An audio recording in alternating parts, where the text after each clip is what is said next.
Hi guys, welcome to Multiverse. Basically, some of you guys have been struggling and trying to get your first base, so we're going to take a look at that. Normally, you should be able to get your base after playing the mission. Welcome to the Watchtower. I will play this mission and then I'll come back to you guys.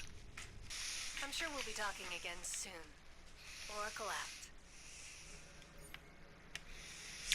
So once you complete your Welcome to the Watchtower mission,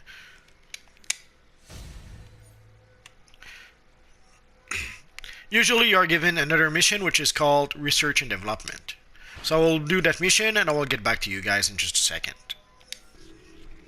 So once you complete the Research and Development mission, Step right up and hear about the vault room of the random loot drop with amazing prizes. Hey, then you are given the Vault Ambush mission. stranger. I'm Ambush Bug. Here's your vault ticket. To use it, just complete the Ambush Bug quest in your communicator, then equip the ticket, activate it, and blammo! Into the vault. So for the Vault Ambush mission, very simple. You equip your Vault ticket and you use it. Anything good? I always hope for Argyle socks, but I never get them. Anyway, every day you can use your communicator and check out the vault. Don't be a stranger.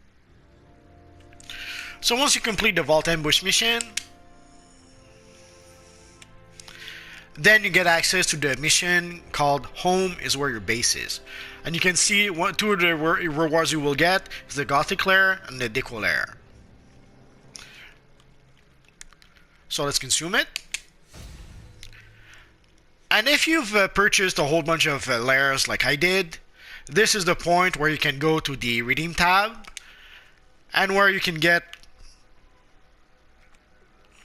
this is where you can get the various amenities that you've purchased, and this is where you can get also the other lairs that you've purchased if you have purchased other lairs.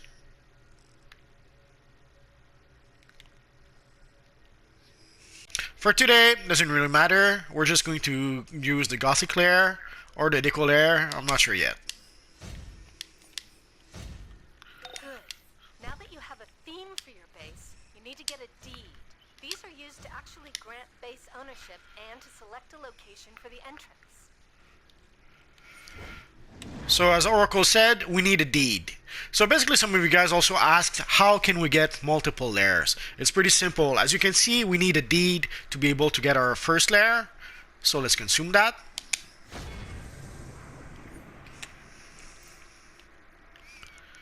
So as you see, we have our deed in our inventory. So let's consume it.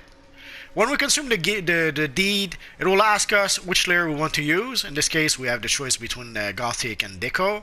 That's what the choice that most people have. But if you have extra layers like I do, then you would have other options. But I did not consume my other layers, so these are the two options we have. And obviously also we have to choose between Metropolis or Gotham. And depending on the layer you choose, you will have different places where you can put your layer. So in this case, we're going to go with, let's say, Gothic, and we're going to stick with Gotham. So then we have to choose. So then we have to choose one of the layers on the map. Some of the layers, as you will see, requires Mark of Victory. Like in this case, in order to be able to get the lair on Arkham Asylum, we need 25 marks of victory and a little more than 3,000 cash. Obviously, we can't pay that much right now. So we're going to have to look for some other places to put our lair. So you can see some lair only requires cash. But again, 1,500 cash, it's more than what I have. And again, you can see on the amusement mile, you also have a lair that requires 25 marks of victory and 3,250 cash. So today we're going to be a little cheap. We're going to take the lair that requires only 525 cash. So we're going to click on the lair, and then it's going to tell us that it's going to create our base, and it's going to consume the deed. So we say yes. All right. And then it asks us if we want to go to our base right now. Obviously, we said yes. So once you reach your lair, This is your mainframe, the nerve center of your lair. You can use it to gain access to powerful tools like orbital strikes, backup reinforcements, and powerful equipment mods. Your mainframe's power is maintained here as well, so be sure to keep it up so you can have access to more powerful features.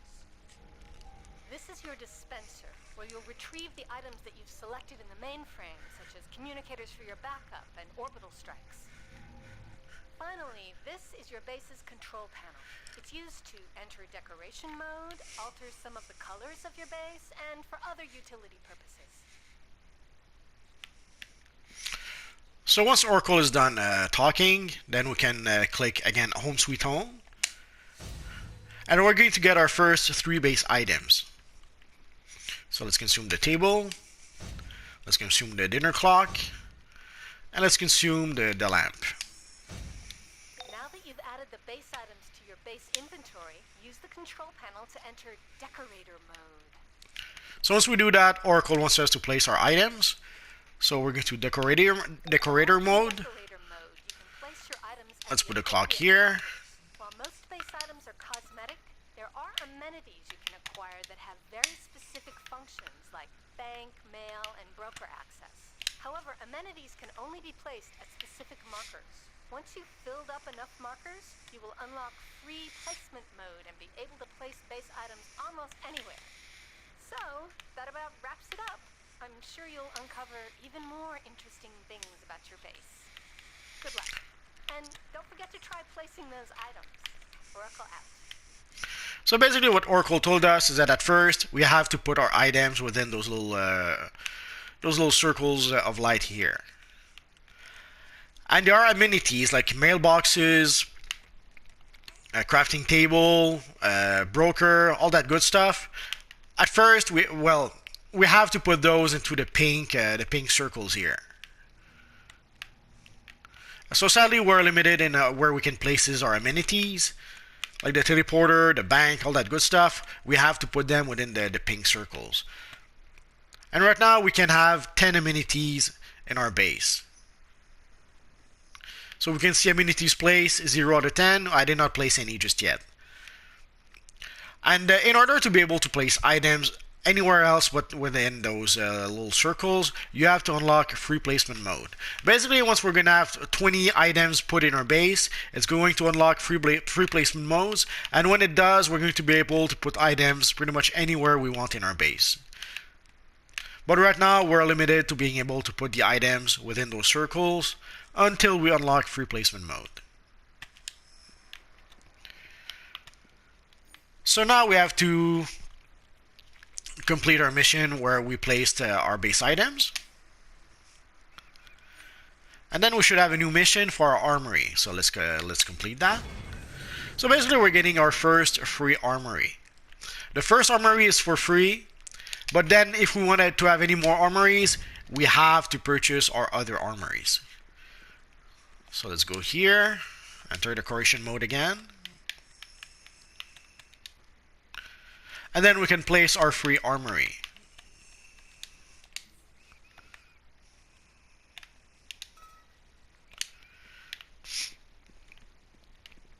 So once we've placed our free armory, then we can imprint it. I have a few videos about armories, but basically you can imprint the armory, you can rename the armory, and you can change the icon of the armory. So if you want to rename it, you could call this one, let's say, DPS.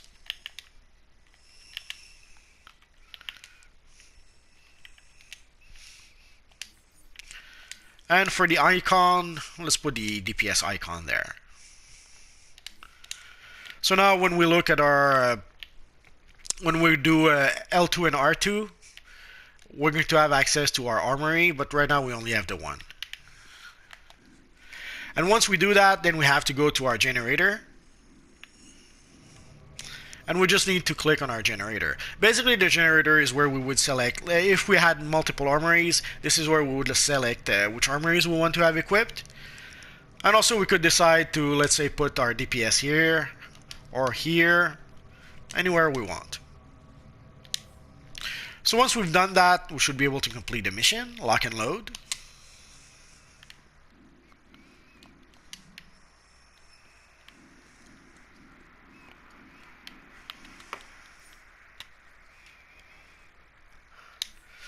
And that is pretty much it for setting up your very first lair.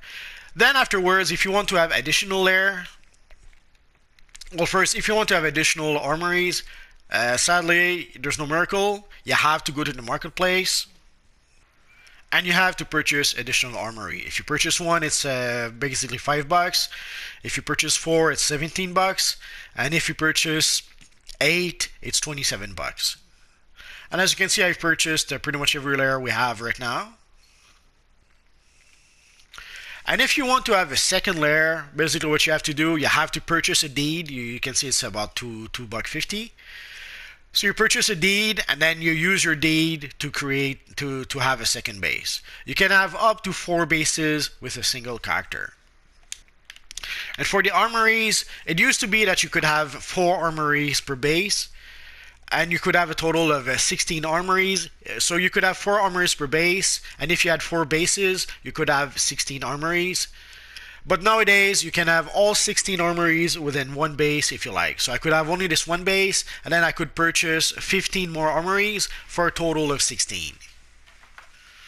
So I hope this made some sort of sense. So again, I know some of you guys have been struggling. If you have used the option to be able to skip to combat training 210, I wouldn't be surprised that you already have in your missions the mission to be able to get your first base. So just look for it there. You probably have the option to be able to play the mission that gives you your base within your mission journal. So just look in your journal. You should have the mission over there that will give you access to your base. So that's pretty much it for now, guys. If you have any questions, feel free to ask so in the comment section down below, and I'll see what I can do about answering your questions. So as always, guys, thanks for watching, and hopefully I'll see you guys next time. Bye-bye.